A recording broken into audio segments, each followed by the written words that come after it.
probably one of the better.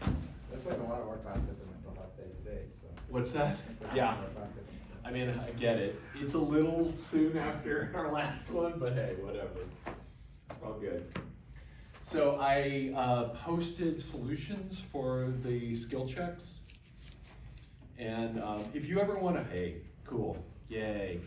If you ever want to just come do a makeup with me outside of class, I can't give you new fresh ones outside of class, but if you're like, hey, I want to redo the skill check, let's work it out, okay? And in fact, that'd be better than doing them all in class, because that's going to become pretty cumbersome pretty quickly. So we'll start off with black. Yay, cross product. It might be a quick day today. I don't know. We'll see. I mean, you all came here. You deserve something. You deserve a break because you showed up. Oops. All right, let's talk about cross product. Just really quick, what's the relationship when we have the dot product? Just because it's really a companion for this. How does this formula work for dot product in terms of the angle between? Find the angle between the two sections. Yeah, so how does that work without looking it up? Do we remember? Take the magnitude of that and multiply by the cosine. So is that what this gentleman said right here? And that's what you were going to say. So it's Sorry, the. I didn't take anyone's light, my fault. No. And then what was the trig function? Cosine. Right, cosine. So we have that. I just want to have that up here as a contrast to what we're going to see today. Close this door. To U and B. Yeah, okay. So one thing I want to point out is that this is good in n-dimensional space. Dot product can be used in what is the dot product in one-dimensional space? Scalar. It's always a scalar, but if I just have, so like in R2, the dot product is U1 times V1 plus U2 times V2. What is it in just one dimension? It's just U plus one by each other. It's just multiplication. Yeah, so that's this kind of cool observation that I guess I just thought about for the first time maybe ever. It's just times. So the notation of dot product is kind of makes sense, keeps consistent. So the cross product, this is only defined in three-dimensional space.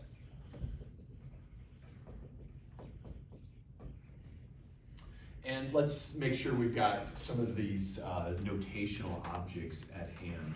So remember that the I vector, is the x-axis vector, the x-axis unit vector.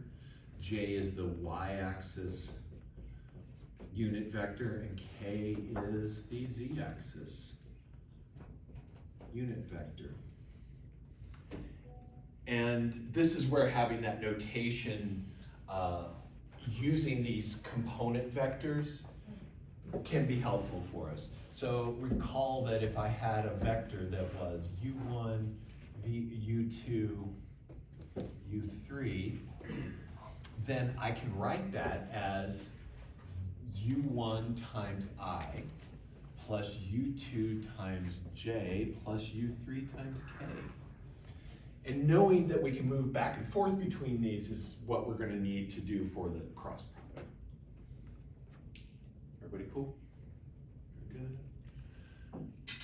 Give everybody a second to finish writing that up. So the cross product is a very, very odd thing. Let's talk about the definition of it. And I want to show you, don't memorize a formula for this, because that's just hideous. Memorize the process for finding it. And in the process, it's actually linear algebra, specifically determinants.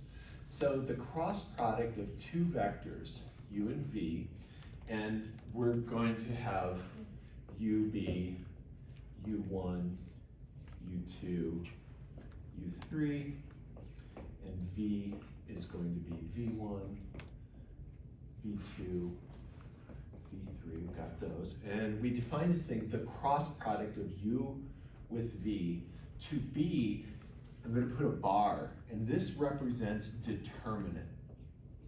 It's not a matrix, it's a function that acts on matrices. So we're thinking of a 3 by 3 matrix and the determinant of that 3 by 3 matrix. And what we're gonna do is use a thing called expansion by minors, but let's get to the determinant first. So remember this basic form. Across the top row, we write these 3 vectors, I, j, k. They're placeholders. And then I put the u vector across the next row, and then the v vector across the bottom row. So the process here is what you want to remember. To break this down, we use a thing called expansion by minors. And if you've had linear algebra, maybe you've talked about this. Have you gotten there yet? Not a little bit? Or who's in linear algebra right now? Have you gotten there yet? Not yet. Okay, cool. Talked about it a little bit with, we did talk about That it. guy? Yeah. Well, yeah, that's, yeah. So expansion by minors is a way to find this thing called the determinant. It shouldn't be plural. It's just determinant. So what you do is you start and you're gonna work across this top row. And what we're gonna do is take each row and column combination and cut out each one in turn. So the first thing is I'm gonna take the I vector, I'm going to remove its row and column. I'm always going to be removing the top row. And what is left is U2, U3, V2, V3. This is another determinant. And this one we do have a nice formula for it. We're going to remember that formula. Here's the twist. The next one is minus. When you're doing this expansion by minors thing, you're always gonna go plus, minus, plus, minus, plus, minus, plus, minus, no matter how many columns and rows you would have. Here we only have 3, so we're only gonna have 1 minus. So remember, this is the only minus in the formula. The rest is plus, then we'll have a minus, then we'll have a plus when we get to the k. So remove the middle column, the top row, and what you're left with is U1, V1, U3, V3. Let me stop. Is that making sense? Do you see where these letters and rhythms are coming from? Alex, you good on that? Oh, so when you get rid of the middle column, you open up the first one again? Yes, yeah, good, yes. Glad you asked that. Yeah, absolutely. Does that make sense? Yeah, Cool. I thought you knew that. Okay, awesome, cool. So then K, then I do the third one, and maybe Alex, maybe we can do this one together, just to make sure you're cool with it. U1, U2, V1, V2. Beautiful, you got it. Perfect. So this is a 3 by 3 determinant. These are 2 by 2 determinants, and honestly, it really is worth just remembering the formula. So with a 2 by 2 determinant, A, B, C, D, so that's a 2 by 2 determinant. Beautiful. Does anybody know how would you do this? Cross them. Guys, yeah, exactly. Or memorize the formula. But I like, for me, the visual helps. So I'm gonna take A times D, and I remember that that's positive because the positive numbers are on the right of 0. And then this product here is BC, and I negate it because the negatives are on the left side of 0. This is just how my brain works. That helped me remember this back in the day, and I compute this quantity right here. All good? So then at this point, let's just do it. But like I'm saying, don't remember the final result. Unless that's how you roll, you know, but yeah, yes sir. The negative B, I don't, why do we have that? So I'm just taking B times C Uh-huh. and then taking the opposite sign of whatever that product turns out to be. Does that make sense? Yeah, it does. Okay, cool. So next step here, and you're gonna be doing all of this, you're just not gonna do it with letters, is going to be, now I'm gonna have a quantity. It's gonna be U2V3 minus U3V2. Minus, that minus still rides, J times the quantity. Hey, can you go ahead and fill this in and let's meet at the end? Just to make sure you're getting it.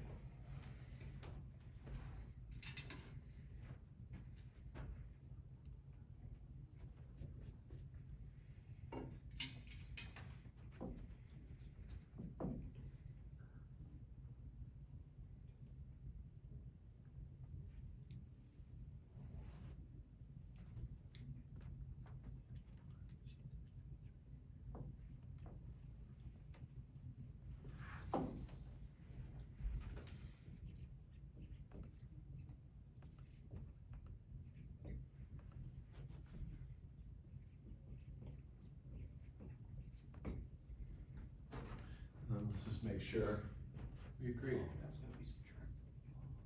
You good? Got it? Yeah, I'm just having realizations. Oh, that's all good. beautiful. I love that. We all good? All right. Cool. So then realize, so these IJs and Ks are keeping our components in order for us, keeping them, they kind of gel up and coagulate around those. So remember that this is a vector. Let's actually call this Q1, quantity 1. This is quantity 2, and this is quantity 3. And I just want to be able to move from this component form, this component vector form into a vector form. So it's going to be Q1 minus Q2, Q3. Just remember to take the minus of that. Now I have the vector. So that is the cross product. Unlike the dot product, which is a scalar quantity, it's a real number, this is a vector that comes out. So let's talk about what that vector looks like. Get some new color up here. A lot of these damn color markers here. Let's use a nice purple, pink coming up. Yeah, nice. So, what does the cross product look like? Well, actually, I can probably show you with these pens better than I can show you with anything. Got my two vectors in space, and they're in 3D space, so they're sitting in, who knows exactly how they're sitting, and who knows how their lengths are comparing, right? One might be shorter than the other, but they can just be in any way here. The cross product of these two vectors is a third vector that sits perpendicular to the plane that these two vectors live in. So right now, the green vector, was that everything cool? That's orthogonality? Yeah. Yeah. Orthogonality can be, oh, you were just asking, like, is that word right? Yeah, that's actually, I tried to avoid that word because I don't want to be confusing, but it makes beautiful sense here. So this green-blue vector is orthogonal to these other two, regardless of their lengths. So it could be like that. Imagine the plane that these two sit in, the cross product always is poking straight out of that plane at a right angle, no matter how I take that angle. Now, one thing we're going to see in just a minute is that the length, so the direction is always defined like by this, in using what's called the right-hand rule. So if I take purple cross pink, I take my right hand and scoop my fingers in the direction of the cross product. U cross V, whatever direction my thumb points is the direction of that resulting vector. So if I take purple cross pink, I expect it to be pointing out this way. If I take pink cross purple, it comes out the other side, because it's going to be in the direction of my right thumb as I curl my fingers in order of the product. So that's called the right-hand rule. And you can always get just an intuitive sense of how the vectors are going to, or what their cross product will turn into. It also tells us that, just right off the bat, that U cross V is not equal to V cross U. Unlike the dot product. Those, any order is cool. In fact, what do you think, maybe you remember this, what is true about the relationship between these two things? They'd be like, I was gonna say inverse, but I don't think that's true, just like opposite direction. Opposite direction, so opposite direction we just negate it. Yeah, absolutely. So it flips the sign when we change it. If you know linear algebra, and you know something about determinants, you know that if you swap two rows or columns of the determinant, it changes the sign of the output. So if you've had linear algebra, that might be familiar. If not, don't worry about it. Doesn't matter. We got the formula. We got this result right here. So so now there's an angle between these two vectors. Let's say it's better to do this because this guy's multi-hued. If I do purple cross pink, I expect the vector to point straight out like that. The angle between the two vectors I'm crossing determines the length of this output vector. So this output vector, the cross product vector, is at its peak when these two are at right angles to each other. As that angle diminishes, the length of the output vector decreases. And we'll see that in just a minute, but I wanted you to give you an intuitive sense. So if these two are like this, and I take the cross product of purple cross pink, I expect a little vector to come out of here, and I actually expect it to be little because they're very close in angle. As they actually become the same vector, it shrinks to nothingness.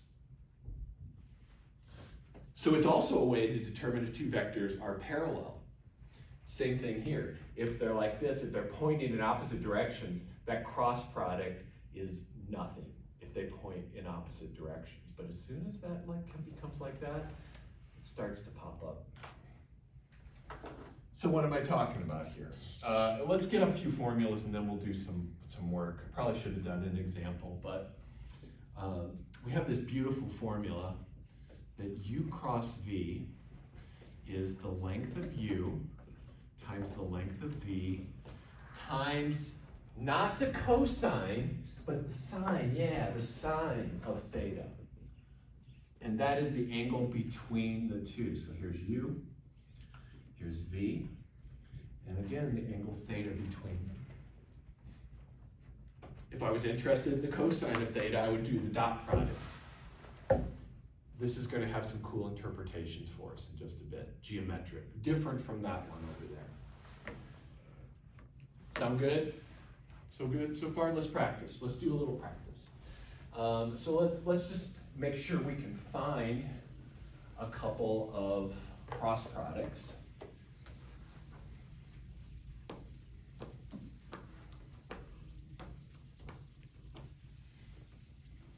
Dr. T. Yes, sir. Would we still have to find the cross product before we could use the length formula side? Yes. Yeah. Yes. If I wanted to find, are you saying like if I wanted to find theta? Well, maybe say a little more. Maybe right now you're saying like the cross product is equal to that, right? Yes. Meaning like I want to be like, well, I just want to do the cross product, and I'll just find the magnitudes and multiply by the sine of theta. But you can't. Yeah, really and do actually, that. yeah, this doesn't even make sense what I've written here because this should be the length of this. There we go. Sorry, because I was like, wait, this is a vector. Right. This is not a vector, so this is just the length. Yes.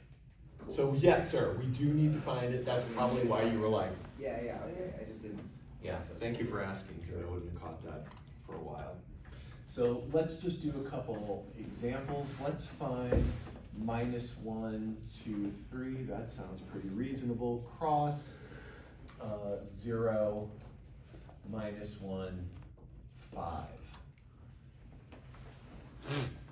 Let's just figure that out and write the final answer in vector form, not the IJK form.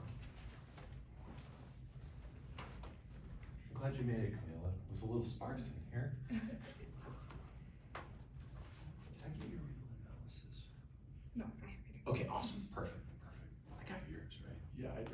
Okay, I thought so. Okay, cool. You found it, yeah? I did, yes, yes, absolutely. Mr. Carmick. Mr. Carmick. You know.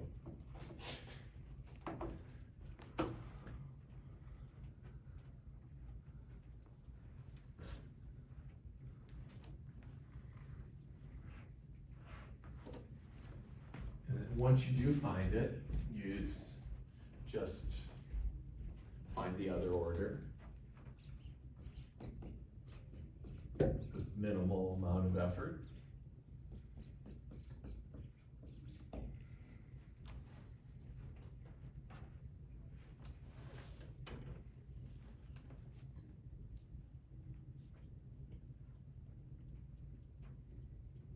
Remember the form fills, you might have missed the, first part. Make sure you just watch the first couple. Yeah, yeah.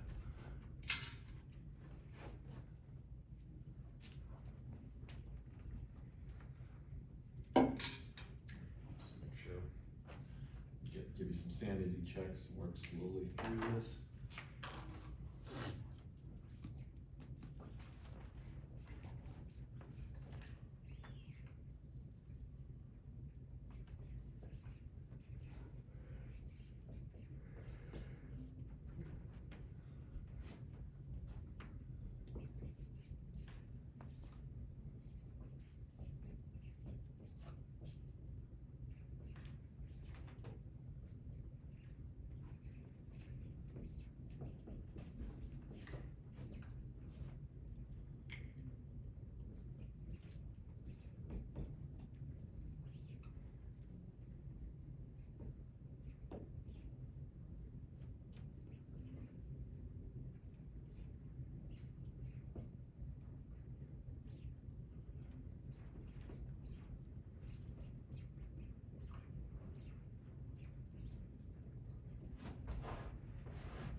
Good, did I get it right? Okay, yay, cool. Need the sanity check. You got the same thing, awesome. You would let me know. Of course. Yeah, thank you. Gotta have somebody covering my ass. If Lou's not here, somebody's got. We'll work together to replace Lou. Of course. Big job to replace.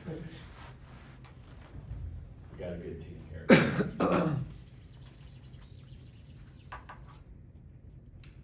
How we feeling on that? Cool? Did you get the sign right on the 5, the final output? That's like the only snag that could possibly happen. And then to do the cross product in the other order, I'm just using the result that's the second line on the left side. You flip the order, it changes the sign of every component. What's good? You good? Yeah. Okay. You sure? Yeah. Okay. I looked at we had the cross product in the other direction first, and I was like, why is everything negative? It's not the one I was solving. Okay, got it. You were looking at Fucked it. with my Yeah. head, So let's just do a sanity check. I'm a little afraid to do this sanity check. I'm kind of afraid. But what should I get if I take the dot product of minus 13 minus 5, or 13, 5, let's do this one, 13, 5, 1, dotted with either two of those vectors? What should I get? The other 0? 0. I should get 0. Oh, what were you saying, Christian? Sorry, or was it Daniel? Yeah. Actually, never mind, that would make sense, yeah. Does that make sense? Because the one thing we want to just keep in mind, and why I was asking that question, is that if I have these two vectors, their cross product is always perpendicular to each of those two vectors. Oh. Make sense? Yes. Cool. So, and we know that this dot product is 0 when U is perpendicular to V. Yeah? Okay, cool. So let's just check. I am scared. Is it working? Let's see, so minus 13 plus 10. Oh shit, yeah. Cool. I was scared. You never know. It's fun to not know what's gonna happen when you're teaching. Cool, so let's see, where are we gonna move next? We really just have to talk about a few geometric interpretations that are kind of interesting and a really cool word and a little story that I'm gonna tell you about that word from my PTSD from grad school, which if you go to grad school, you will not escape without. How many folks are planning on going to grad school? Yeah, you'll come out scarred. Absolutely. It took me a long time. I had like a really mentally disturbed advisor. He just had all sorts of emotional issues. Every one of his grad students was in tears at some point, multiple times. Not good. It's just math, come on.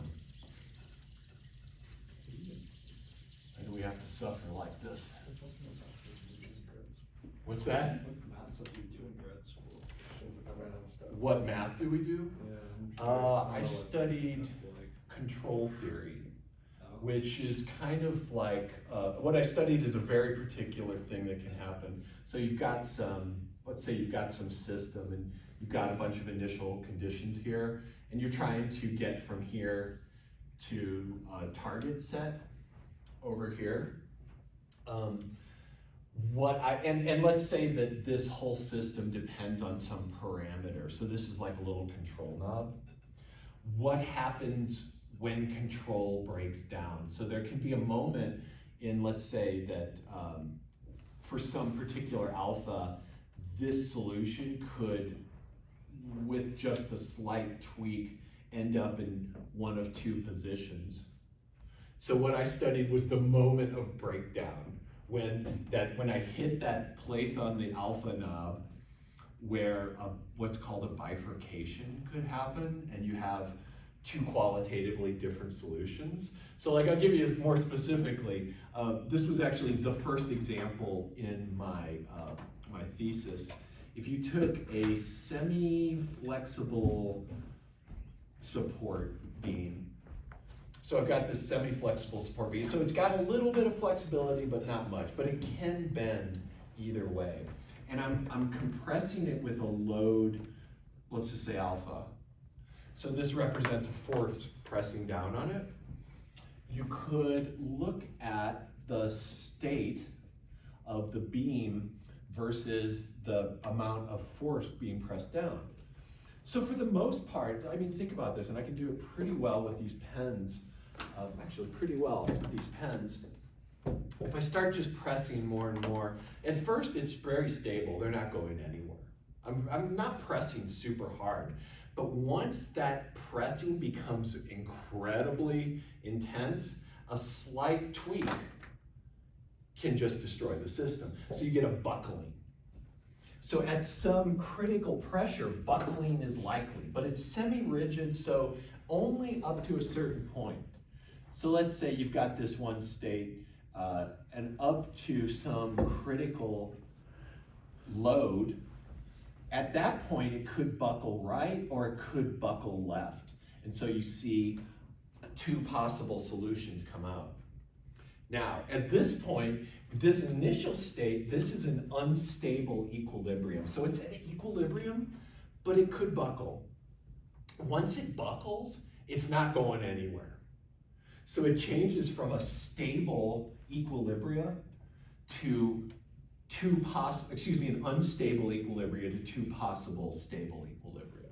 And so my thesis was doing this, but the way we studied this problem was using functional analysis. So I've got some friends in here who are in real analysis, and real analysis is one dimension. Functional analysis is infinite dimensions. So it's kind of like infinite dimensional calculus that you require. And once you get into infinite dimensional calculus, shit gets weird. And that just sounds fun, right? Infinite dimensional spaces, very strange things. I got to get our stuff done. I'll tell you a cool story before we leave today, because I think we won't get out early, but we'll hear a cool story. But we'll get out at 2:50. as planned. But there's a story that I wanted to tell you earlier that I just kind of kept moving past, and it kept just like tapping on my shoulder, saying, "You gonna tell me?" And I'm like, "I don't have time to tell you, but today I think I do." It's about higher dimensions. So anyway, let's take a look at this formula again, that the magnitude of U cross V is equal to the magnitude of U. And I remembered the magnitude thanks to Alexander's question. So thank you, sir, once again. And we have sine of theta. Really cool interpretation of this. If I draw the two vectors, the plane that they live in is now the whiteboard. So here's U, here's V, and here's theta. These, if you think about adding them, think about U plus V. It forms that diagonal of a parallelogram, right? So if I create the parallelogram here, here's U plus V, right there, across the diagonal. We talked about that. But the area of this parallelogram in space, no matter how these things are sitting, we can find the area of this parallelogram by using this formula. This formula is literally the formula for the area of the parallelogram. So let's put here magnitude of U cross V equals the area, and let's call it P of P. And I can prove this to you real easy. So what I want you to think about first off is if I take this rectangle like this, what is the area of that rectangle? With W times H, right? Length times width. Everybody's got that. So the area of this rectangle is length times width. If I take this rectangle and keep these sides parallel, it's like, so that there's some sort of like rail that I can move this top across in either direction. If I move across, and I forget whose principle this is, but if I just slide that straight across, the area remains the same. So by skewing that thing, the area remains the same, which seems really crazy. But we could prove it. We could prove it, but I don't want to have to prove it, honestly. What I simply want to note is that if I give you a parallelogram, I think the person's name starts with B, and we have theta here. It doesn't really matter what theta is, that the area of this parallelogram is the base times the height still, but the height is the perpendicular height.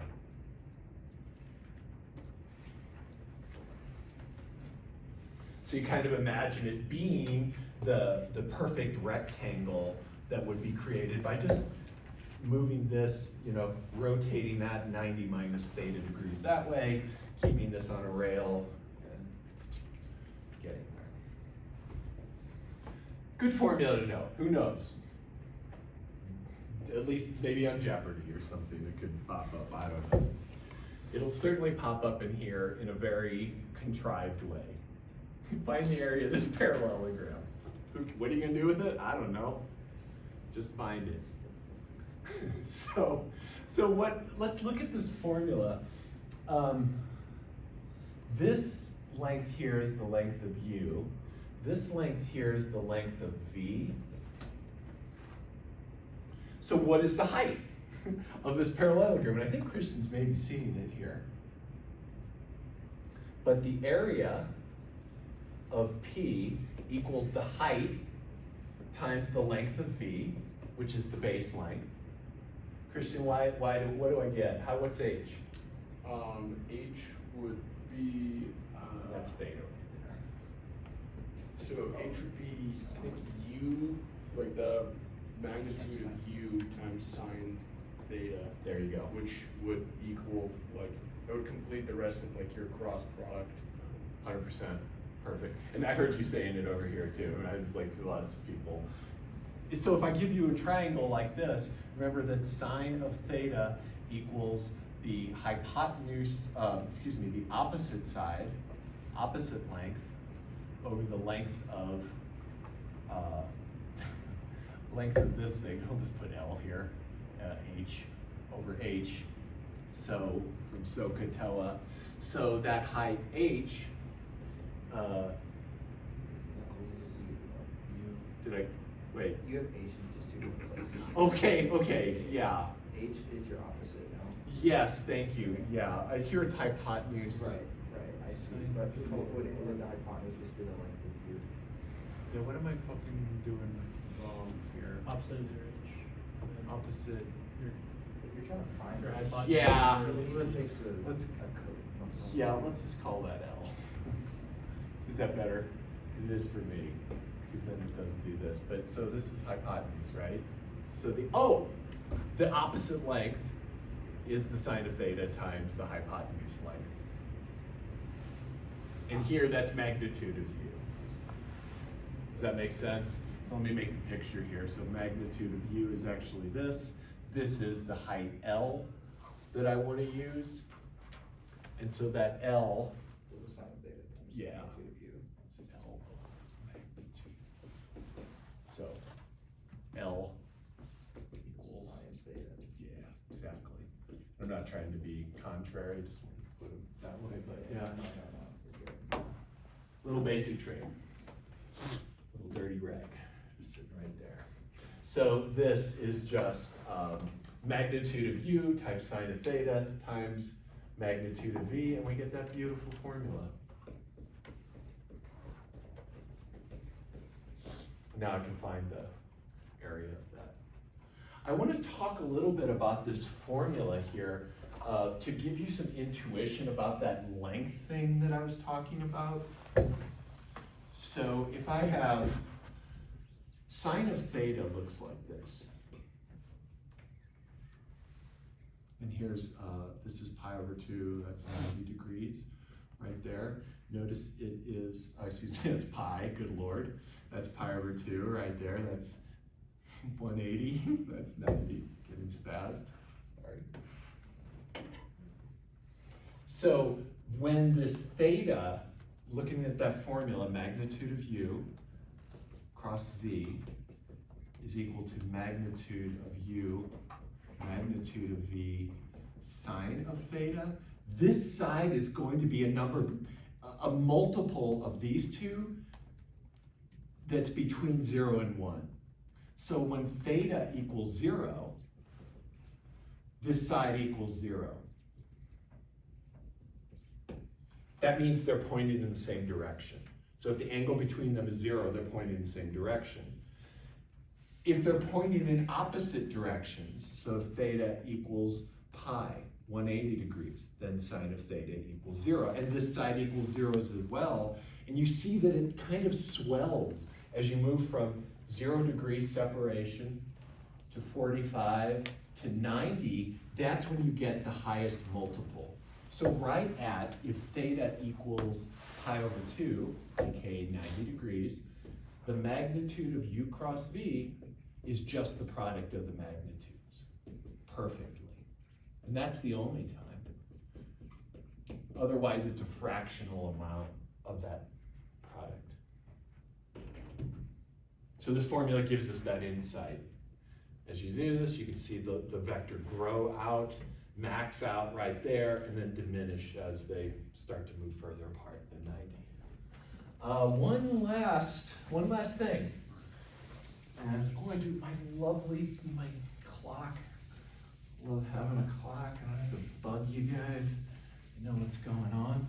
Last little formula, which is even more obscure and weird, and maybe some physics or chem people use this. I have no idea. You can tell me, because I don't use it. But if I have three vectors together, so let's say I've got u, and then a v, and then I've got a third one, w. So imagine what I'm trying to draw there right now is two vectors, u and v, sitting like this, and then a third vector that's kind of sitting like that. So three vectors sitting in this way. This v, this w is not in the same plane as those two, so it's out of the plane. So it's literally like a little fork or trident or something like that, weird trident, some kind of fish catcher, something. poker. So in the same way that this U and V formed a parallelogram, they still do. So I can extend those out. That's not very good. I can extend those out. I'm gonna do them in different colors so I can actually freaking draw this thing. So that should be the same length as that, and then that should look like that. So I extend those out, and I slide this diamond shape up W so that it remains parallel up here.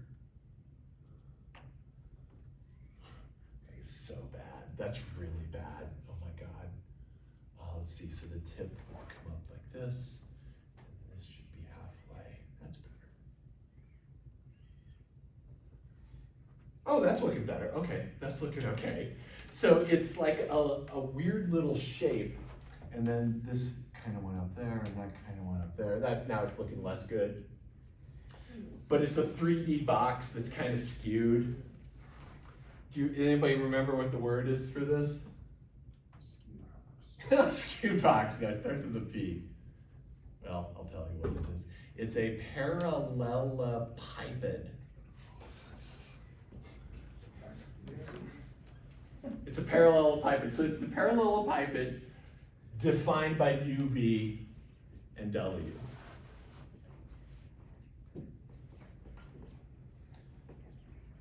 And so you can think of a parallelepiped as just kind of a generalized cube in space. So take this cube and just, like I was doing before, skew it. Just move this top in any direction you want. But it always remains, the opposite sides are parallel. So make a little note here. Opposite sides are parallel. That's my parallel symbol right there, probably yours too. So trauma story number 2, I guess. Maybe I didn't really even tell the first one. I took my first real analysis class. So real analysis friends. I took real analysis. And we had this Italian professor, Professor Garofalo. And he is this man. He's he always wears super tight shirts. He was really ripped and his arms were like super huge. And he was aware of it and felt pretty good about himself. Professor Garofalo felt like a stud. And he didn't just feel like a physical stud, he felt like a math stud. And every day he tried to make us feel like the opposite. So every day he would come in and he didn't even teach the stuff we were supposed to learn. He just came in to impress us. And he taught us shit that I still probably couldn't do, even now. So I failed. I was failing his course. And then one day he was luckily sick, and we had Professor Gonzalez show up and taught us the only thing we ever learned that entire semester in one day. And I used it the rest of the semester. It got me through the class because I knew how to approach things. He taught us how to do what's called Lebesgue integration. It's not the kind of integration. It's not Riemann integration. It's a very different form of integration.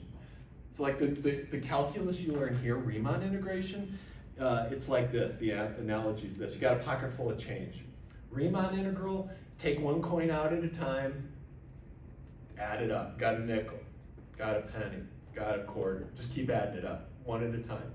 Lebesgue integration is more like, get all the coins, organize them, count how many of each coin, and then work the value that way. So it's kind of like that. It allows you to integrate insane things, like stuff that's nowhere continuous. But just like we were talking about the dust of the rationals, like being able to integrate crazy shit like that. So anyway, that's that. And this parallelepiped volume, I guess I better get it out before I tell my last little fairy tale here. The volume is the absolute value of W, that height vector, dotted with the base vector's cross product. And I think that could be positive or negative, depending on, yeah. It might always be positive. Let's just slap absolute values on to be safe. It's always that And, oh, I got 1 minute. I'll tell you the other story on a different day, because I promised I'd let you out on time. Okay, no, I lied. Really quick. Really quick. If you look at the volume of a, I think, one-dimensional sphere of unit radius is on the line, there's a one-dimensional sphere of unit radius. Its volume is its length. So its volume is 1 + 1, 2. Two-dimensional sphere of unit radius. What's its volume? AKA area. Pi r squared, what's the radius? 1 pi. Yeah. Is everybody cool with that? Pi r squared, got a unit radius? Yeah. Then if I go to 3, now I'm curious if anyone knows this one. I've got a 3D sphere. Of,